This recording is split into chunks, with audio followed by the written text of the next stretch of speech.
beginning at Goldberry, we've always done every month or so released a limited release coffee. We want to be able to share with our customers either a coffee that was rated really highly and is maybe a little more expensive that we couldn't carry a lot of, or something that's really unique and different.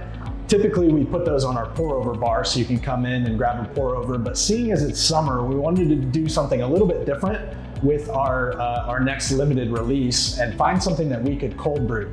So we decided for the first time to dive into the world of co-fermented coffees. And what a co-fermented coffee is basically at its root, it's an anaerobic process coffee, which means they pick the cherries, bring them in and put them into a big barrel with the cherry still on the coffee bean. And they let it sit and ferment for anywhere from a week to 2-3 weeks. What makes co-fermenting different is during that process, they introduce different kinds of fruits or herbs or spices into that fermentation process so that the coffee takes in some of the flavor of whatever they put in there with it. So for the coffee we're releasing now, it's called Tropical Splash. It's a Colombian coffee that was co-fermented with dehydrated coconut water for 144 days. It sat in that barrel. And then they took it out and they dried it alongside lemon peel.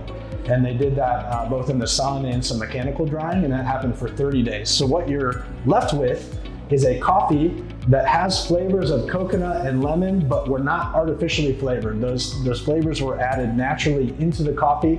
And when you cold brew it, you end up with this really interesting coffee that's refreshing and light, has a little lemon meringue, some sweetness to it, and the coconut as well is really prominent in the flavor. It works really, really well as a cold brew.